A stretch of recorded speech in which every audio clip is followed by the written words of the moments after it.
Hello అండి, welcome back to my channel. ఇక్కడ చూసారా, ఇది ఏంటంటే రెడీమేడ్ ఇడ్లీ దోశ బ్యాటర్ అన్నమాట. నేనైతే ఇది ఎప్పుడు ట్రై చేయలేదు. ఇది నాకైతే ఫస్ట్ టైం ట్రై చేయడం. నా ఫ్రెండ్ అయితే పంపించింది. తనకు తన రిలేటివ్స్ చాలా ప్యాకెట్స్ పంపించారంట. అందుకని నాకు అయితే ఒకటి చూడమని చెప్పి అయితే పంపించింది. నేనైతే ఎప్పుడు ఇంట్లోనే తయారు చేసుకొని ఇడ్లీకి దోశకి వాడుకుంటాను. ఇలా ట్రై చేయడం అయితే ఇదే మొదటిసారి. మరి ఎలా ఉంటాయో చూద్దామైతే. ముందుగా ప్యాకెట్ అయితే కట్ చేసి నేనైతే కొంత పిండిని మాత్రమే తీసుకున్నాను. ఆల్రెడీ ఇలా కొంత సాల్ట్ అయితే యాడ్ చేసే వస్తుందంట. కాకపోతే కొంచెం నేను ఎప్పుడు యాడ్ చేసేదానికంటే కొంచెం అయితే సాల్ట్ యాడ్ చేసుకున్నాను.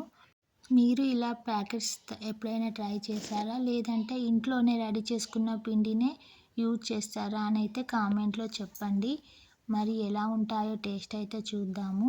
అయితే నేనైతే ముందు రోజుగానే పిండి అయితే రెడీ చేసుకుంటాను. 1 వీక్‌కి అలా అయితే ఎప్పుడు రెడీ చేసి ఫ్రిడ్జ్‌లో అయితే నేను పెట్టను పిండిని.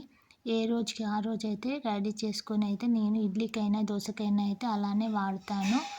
చూద్దాం మరి ఎలా వస్తాయో. ఇక చూద్దాం, ప్యాన్ అయితే వేడయింది. దోశలు అయితే వేద్దాం. మనం ఎప్పుడు పిండి అయితే ఇంట్లో రెడీ చేసుకున్న దానిలాగా అయితే ఉంటుంది. కాకపోతే కొంచెం వాటర్ యాడ్ చేసుకుంటే లూజ్గా కావాలంటే చేసుకోవచ్చు. లేదంటే డైరెక్ట్లీ ఆ పిండి అయితే మనకి ఎలా వచ్చిందో అలానే వేసుకున్నా సరిపోతుంది. నేనైతే కొంచెం అసలు యాడ్ చేశాను వాటరు. యాజ్ ఇట్ ఈజ్ అదే పిండిని కూడా వేసుకోవచ్చు. ఇదైతే ముందు నేను ఏం వాటర్ యాడ్ చేయకుండా ఇది వేసిన మొదటిసారి. ఇదైతే కొంచెం మందంగా వచ్చినట్టుగా అనిపించింది. అందుకని నేను తర్వాత కొంచెం వాటర్ యాడ్ చేశాను సెకండ్ దోశకి. ఫస్ట్ అయితే ఇలా వచ్చింది.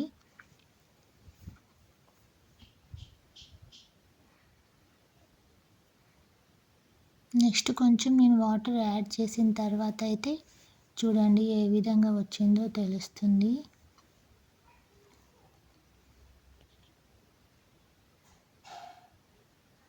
ఇప్పుడైతే కొంచెం పల్చగా వచ్చింది. టేస్ట్ పరంగా చెప్పాలనంటే కొంచెం పుల్లగా అనిపించింది.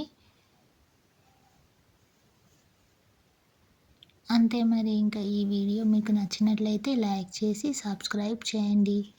Thanks for watching. నా ఫస్ట్ ఎక్స్పీరియన్స్ని అయితే మీతో షేర్ చేశాను. ఇది కూడా అంతే. లైక్ చేయడం మాత్రం మర్చిపోకండి. Thank you.